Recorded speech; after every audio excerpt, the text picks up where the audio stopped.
سلام به همه، امیدوارم که خیلی حالتون خوب باشه. یعنی من اینجوری بهتون بگم که آدمیم که اگه جلوی 100 تا 200 تا 300 تا نمیدونم حالا بیشترین جمعیتی که مثلا جلوشون صحبت کردم چقدر بوده صحبت کنم اصلا استرس نمیگیرم، ولی وقتی که میخوام ویدیو ضبط کنم نمیگم خیلی استرس، ولی یه ذره یه جوری استرس میگیرم انگار که مثلا قراره که 1,000,000 نفر این ویدیو رو ببینن. اینم جالبه، نمیدونم چرا. کمالگرایی واقعا باعث میشه که شما خیلی از کاراتون رو انجام ندید یا دیر انجام بدید. نمونهش مثلا خود من 3 سال پیش تصمیم گرفتم که کانال یوتیوب را بندازم. بعد سر این که نه اینجا کجه، اونجا نور خوب نیست، نمیدونم صدام قشنگ نیست، این خوب نیست، اون خوب نیست، بیخیالش شدم. حالا میخوام بهتون بگم که چی شد که توی این چند سال من سعی کردم که با این کمالگرایی، نه فقط راجع به کانال یوتیوب، کلا با این کمالگرایی مبارزه بکنم، یعنی سعی بکنم اون درصدش رو بیارم پایین تر. و حالا یکی از کارهایی که میکنم همین باشه که مثلا ویدیو ضبط کنم، یا اصلا خیلی، چون میدونید دیگه کمالگرایی همه جنبه های زندگی شما رو تحت شعاع قرار میده، فقط صرف یه تولید محتوا اینا نیست، واقعا حتی تو کارهای روزمره‌تون ممکنه که اذیتتون بکنه. یه خورده میخوام راجع به این صحبت کنم، یه خورده از خودم صحبت کنم و یه خورده بگم که به نظرم چی کار میشه کرد که باهاش بشه یه ذره مبارزه کرد و درصدش رو آورد پایین، حتی اگه به 0 نرسه. اول کار یه چیزی بهتون بگم، من نظر شخصیم اینه که کمالگرایی یک ویژگی منفیه. یعنی اگر کسی، از نظر من، اگر کسی فکر میکنه که اتفاقا خوبه آدم یه درصدی از کمالگرایی داشته باشه واسه پیشرفتش، واسه فلانش، نه. من به عنوان کسی که مدرک دکترای کمالگرایی داره بهتون میگم که کمالگرایی به نظر من یه چیز کاملا منفیه. اگر میخواین صفت مثبتی بهش اطلاق بکنید، یک کلمه دیگه جایگزینش بکنید، یه عبارت دیگه. مثلا من میگم که اینجوری بگیم که میل به پیشرفت خیلی خوبه، یعنی خیلی خوبه که آدم میل به پیشرفت داشته باشه، ولی این که بگیم نه کمالگرایی خوبه یه درصدی ازش، نه، من با این مخالفم. به نظرم اسمش رو عوض بکنیم. کمالگرایی یعنی میل به بی‌نقص بودن.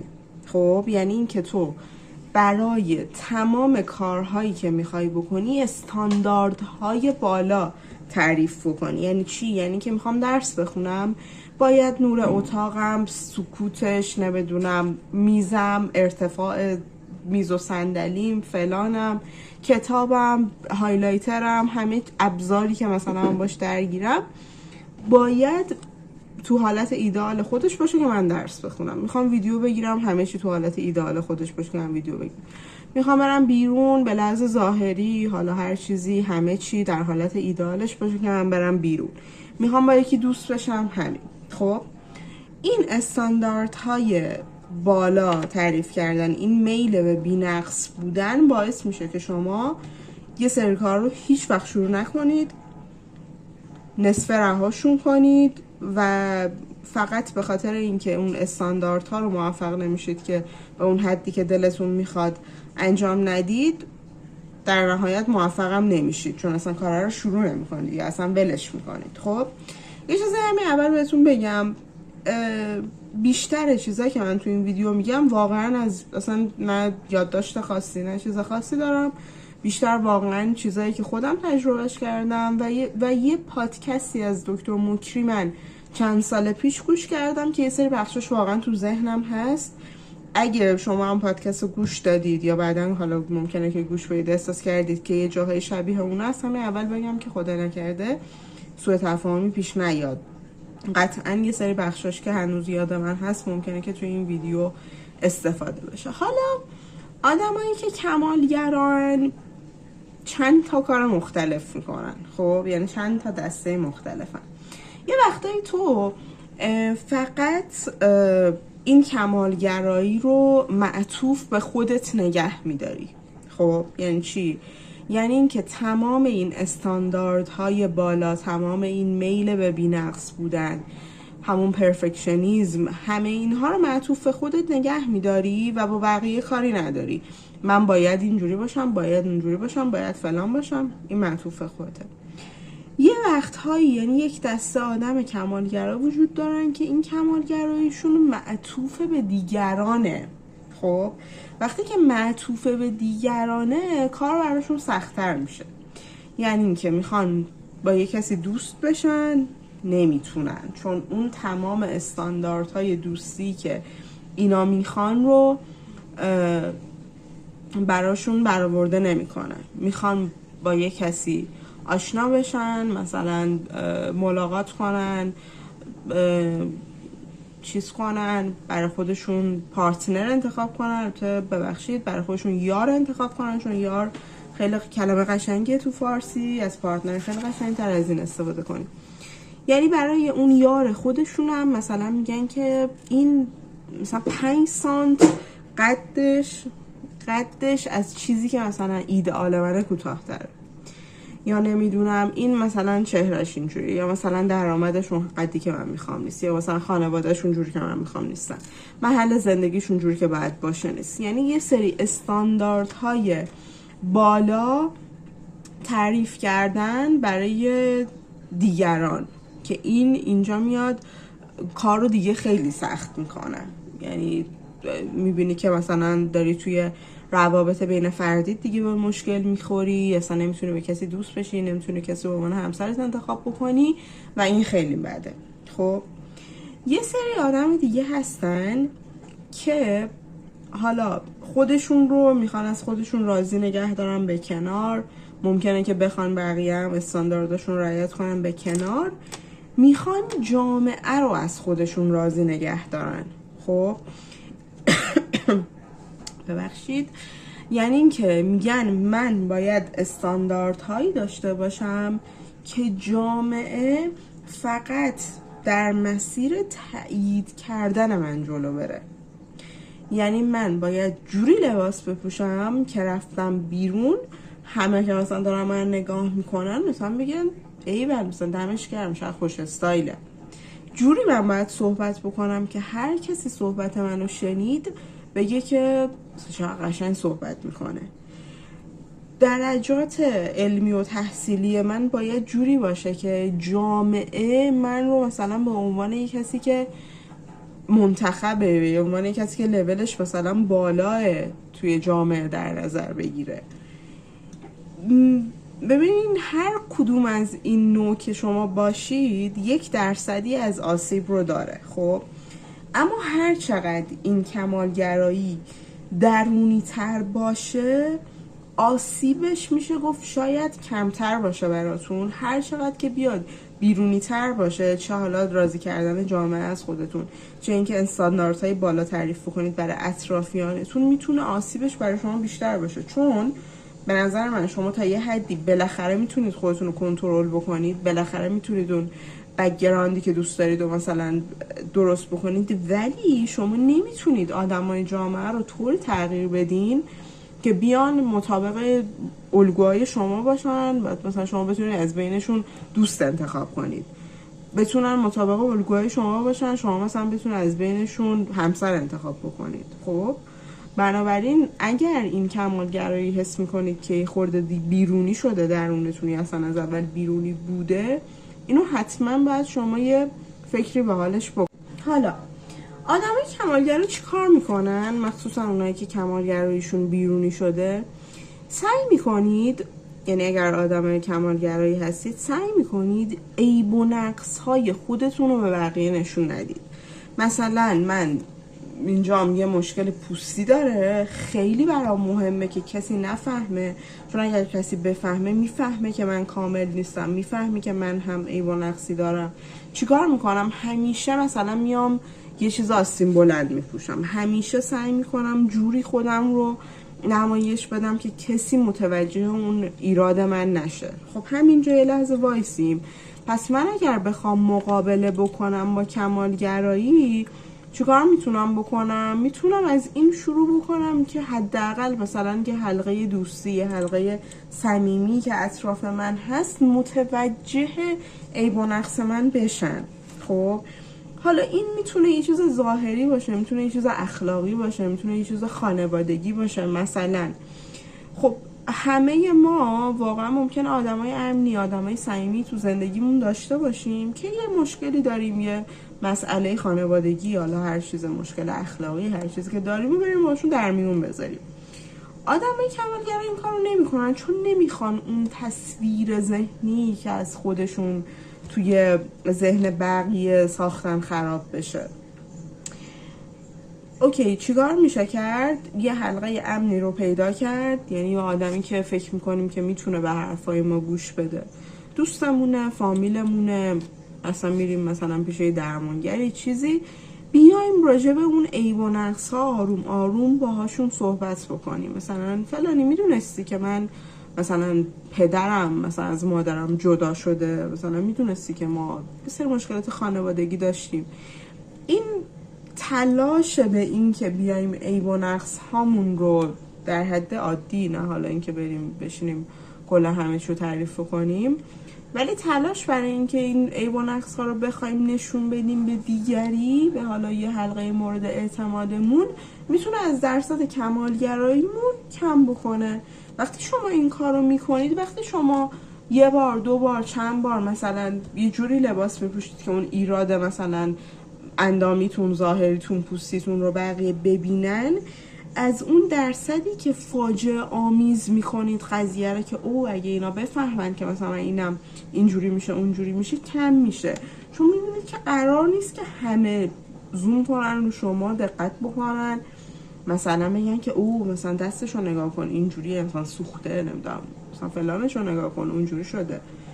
و وقتی این اتفاق میفته، اون درصد فاجعه آمیزی کم میشه، اون درصد کمالگرایی هم تو شما کمتر میشه. وقتی شما میرید با یک کسی صحبت میکنید، میگید که، چون وقتی که شما میخواید خودتون رو بی‌نقص نشون بدید، آدما میفهمن و آدما هم با شما همین کار میکنن. یعنی مثلا دوستتون این رو میفهمه که چجوریه، مثلا این دوست من هیچ مشکلی، هیچ عیبی، هیچ ایرادی نداره، و اون هم سعی میکنه که با شما از مشکلاتش، از نقصایی که داره، از چیزای بدی که توی زندگیش هست حرف نزنه. اصلا یه چیزی هم که ما داریم اینه که دو تا آدم کمالگرا که میخورن به هم دیگه که دیگه هیچی، کلا درصد کمالگراییشون رو بالا میبرن. این اونو تشدید میکنه، اون اینو تشدید میکنه.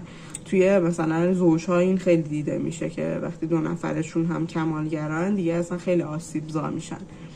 بنابراین این که شما سعی بکنید که اون نواقص رو بیایید نشون بدید، انقدر تلاش نکنید برای اینکه نشون بدید که من کاملم و اینا، این مشکلتون رو واقعا میتونه حل بکنه. آدمای کمالگرا فقط نتایج خوبشون رو دلشون میخواد به دیگران نشون بدن و این اصلا خوب نیست. یعنی من واقعا میشه گفت همه اینا رو زندگی کردم، خیلی وقت اصلا دوست نداشتم مثلا به کسی بگم که مشکلی وجود داره، یا مثلا دوست داشتم همه ایراداتمو بپوشونم. واسه خیلی از کارا واقعا منتظر بودم که همه چیز 100% ایدئال بشه، باید برم اون کار رو انجام بدم. مثلا الان باید مثلا خیلی خوشگل باشم که مثلا برم جلوی دوربین، الان مثلا باید خیلی صدا مثلا خوب باشه، همه چی خوب باشه و فلان. بعد فهمیدم که نه، واقعا اینا چیزاییه که تو ذهن من میگذره. خب یعنی مثلا شمایی که الان دارید ویدیو منو میبینید، مثلا ویدیو قبلی رو هم دیدید، من خودم فکر میکنم که مثلا که موهام باز باشه خیلی قیافم بهتره. مثلا شما ممکن نظرتون این نباشه، که شما ممکن اصلا به این موضوع توجه نکنید که مثلا الان بازه یا مثلا بسته است. اون موقع من قشنگ‌تر بودم یا الان قشنگ‌ترم. ولی اتفاقی که میفته، یه آدم کمالگرا واقعا میشینه به این مسائل فکر میکنه، واقعا فکر میکنه که آدم‌ها الان مثلا منتظر نشستن که از اون انتقاد بکنن، آدم‌ها الان منتظر نشستن که ایرادای منو ببینن، از ایرادایی که مثلا من دارم. اینا باورای معیوبیه که واقعا آدمایی که 1% از کمالگرایی رو دارن باهاش درگیرن، دست و پنجه نرم میکنن. راه حلش چیه؟ به نظر من به جای اینکه تلاش بکنیم برای اینکه برسیم به اون پرفکت بودن، به اون بی‌نقص بودن، به اون کامل بودن، تلاش بکنیم که فقط یکم بهتر شیم. تلاش بکنیم که اون کاریو که برامون مثل شاخ گول شکستن شده و هیچ وقت نمیریم سراغش رو، فکر میکنیم خیلی سخته، رو 1% کوچیکی ازش انجام بدیم. نگاهمون این باشه که آیا امروز من از جلسه قبلی بهتر بودم یا نه. مثلا من اگه دارم زبان یاد میگیرم، نگاه همین نباشه که چرا مثلا من نمیتونم مثل فلانی حرف بزنم، چرا من مثل یه نیتیو اسپیکر نمیتونم صحبت بکنم. نه، تلاشم این باشه که مثلا این ماه آیا از ماه پیش بهتر هستم، در جهت درست دارم حرکت میکنم یا نه. اینا خیلی مهمه. حالا یه چیزی هم که واقعا مهمه که آدم راجعش صحبت کنه، چون خب ماها بالاخره یه درصد زیادمون آدم‌هایی هستیم که احتمالاً در آینده قراره که فرزند داشته باشیم و بخوایم فرزند تربیت بکنیم. متاسفانه یکی از چیزایی که باعث میشه که آدم‌ها کمالگرا بشن، سبکای تربیتی اشتباهیه که پدر مادرامون داشتن. از ما انتظار داشتن که آرزوهاشون رو برآورده بکنیم، از ما انتظار داشتن که کامل باشیم. اگه یه وقت خطایی کردیم، اشتباهی کردیم، جوری با ما برخورد کردن که انگار دنیا با آخر رسیده. نمیدونم، مثلا یه بار نورت کم شده، خیلی بد به توپیدن، چیزای این مدلی که واقعا خیلی شاید بهش توجه نمی کنن، میتونه منشأ کمالگرایی بشه تو بزرگسالی. میگم به نظر من واقعا چیزا مثبتی نداره کمالگرایی. مثلا من یادم میاد که یه بار اول دوم ابتدایی بودم، یه املامو شده بودم 19.75. الان فکر کنم واسه بچهای الان واقعا شوخیه این چیزا با این روشای نمره دادن و اینا، ولی من قشنگ یادم میاد که منو دعوا کردن به خاطر اینکه شده بودم 19.75. الان بهش فکر میکنم چرا واقعا این کارو کردین؟ یا مثلا کوچکترین اشتباهی، مثلا بچه‌ای، کودکی، نوجوانی، اصلا نمیدونم تو هر سن و سالی که هستی یه حرفی میزنی که بجا نیست. یه بار، مثلا 2 بار آدم خیلی با تربیت و با ادبی نبودی. واقعا این که جوری برخورد بکنیم با اطرافیانمون که باید همیشه درست رفتار بکنی، باید واقعا داریم اون بذرای کمالگرایی رو تو وجودشون میکاریم، انگار که همیشه باید درست رفتار کنی، همیشه باید مثلا حرف درست رو بزنی، همیشه باید احترام مثلا همه رو نگه داری. این اشتباه کردی. یه کاری که خیلی مثلا من دیدم که میکنن مخصوصا مامانا، اینه که بچه کوچیکا مثلا یه اشتباهی میکنه، یه خرابکاری رو میکنه، بعد مامانه برمیگرده بهش میگه که من دیگه مامان تو نیستم، یا مثلا برمیگرده میگه که من دیگه دوستت ندارم، تو دیگه مثلا منو نداری. چیزای این مدلی که اینا اصلا آسیبای وحشتناک میزنه به اون بچه. و یکی از اون آسیبا واقعا کمالگراییه که من همیشه باید درست رفتار بکنم که لایق احترام باشم، لایق دوست داشته شدن باشم. این خیلی بده. یعنی اگر این کار رو میکنید با اطرافیانتون، خصوصا با بچه هاتون، اصلا ازتون خواهش میکنم کار نکنید. این جملات واقعا مخربن. بعد 2 روز دیگه بچه میمونه رو دستتون که هی بعد پول خرج کنید ببریدش تراپی و از اینجور داستانا نکنید. به نظرم یه وقتی هم هست که ما توی محیطی رشد میکنیم که همه کمالگران، یعنی مثلا توی فامیلی، توی خانواده‌ای هستیم که علاوه بر این که با ما اینجوری برخورد میکنن که تو باید اینجوری باشی، خودشون هم آدمای کمالگرایی رو، ما کمالگرایی رو ازشون یاد میگیریم. ولی من همیشه میگم این اتفاقیه که افتاده دیگه، نمیتونی هی مثلا تا کجا میخوای سرزنش کنی پدر مادرت و خانواده‌تو به خاطر اینکه مثلا تو این کارو کردی من این شدم، تو اون کارو کردی من این شدم.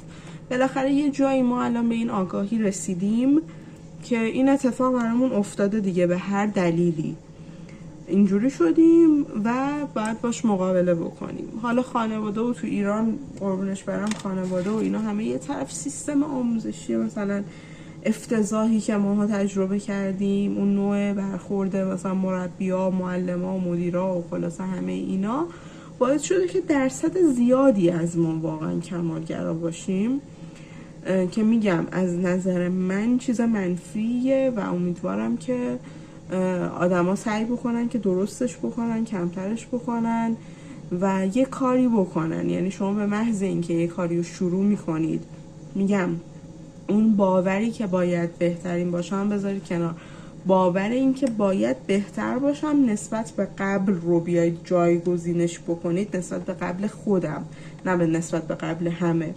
اینو بیاید جایگزینش بکنید، واقعا به نظر من چیز میشه دیگه، یعنی خیلی بهتر میشه همه چی و اون درصدش میاد پایین تر. مادامی که شما منتظرید که همه چیز به بهترین شکل پیش بیاد و شما یه کاری رو شروع بکنید، دارید عقب میافتید و هیچ وقت اون روز نمیرسه. هیچ وقت اون روزی نمیرسه که همه شرایط، همه محرک ها در بهترین مثلا وضعیت خودشون باشن که شما بخواید یه کاری رو بکنید. بعضی وقتا فکر میکنم که اگه این کمالگرایی نبود، چقدر مثلا کارها بود که من الان توشون نمیگم بهترین بودم ولی خیلی بهتر شده بودم، ولی صرف این که منتظر بودم که اون شرایط ایدئال، اون چیزی که دلم میخواد، اون چیزی که خیلی قشنگه پیش بیاد، واقعا اتفاق نیفتاد برام و الان باز من 2 تا راه دارم، یا میتونم بشم پستشو بخورم یا اینکه بگم نه، از اون یه درس و یه عبرتی بگیرم دوباره شروعش بکنم. خلاصه امیدوارم که این ویدیو هم براتون مفید بوده باشه. میگم من اصلا یادداشت خاصی نمی کنم تو ویدیوها، به خاطر همین شاید بعدا یادم میفته که یه چیزی رو خیلی دوست داشتم بگم نگفتم.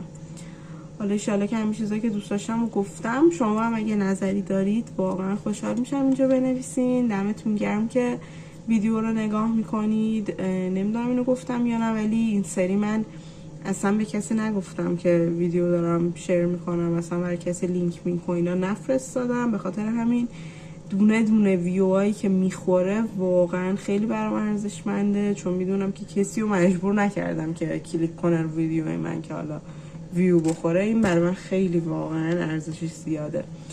مرسی اگر تا اینجا نگاه کردین. فعلا خدافظ.